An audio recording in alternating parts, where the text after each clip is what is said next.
India may suffer great losses in bilateral trade if it joins Japan during Prime Minister Narendra Modi's visit to ask China to abide by an international tribunal's ruling quashing Beijing's claims over disputed South China Sea SCS, Chinese media warned today. India should beware of the possibility that by becoming embroiled in the disputes, it might end up being a pawn of the US and suffer great losses, especially in terms of business and trade.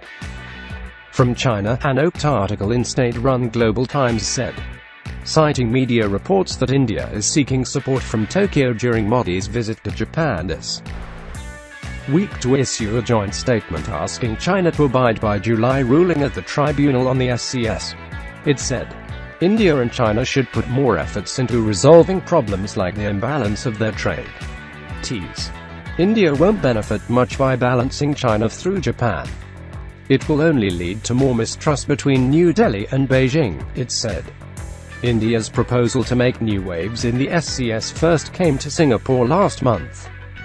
But Singapore, a master of the rebalancing strategy, snubbed it.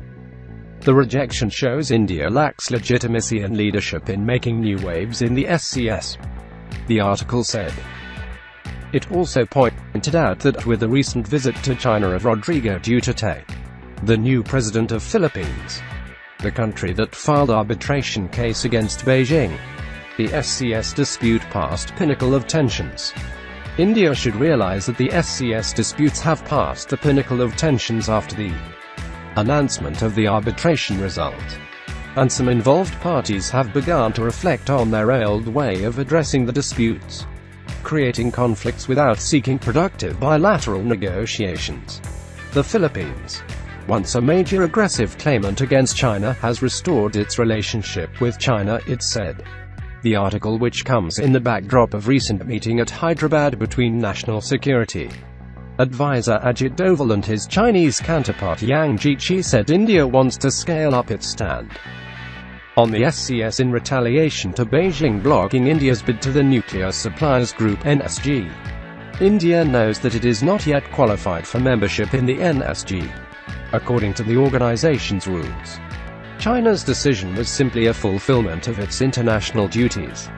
It is preposterous for Indian media and government to scapegoat China as a troublemaker and seek revenge by making more troubles, it said.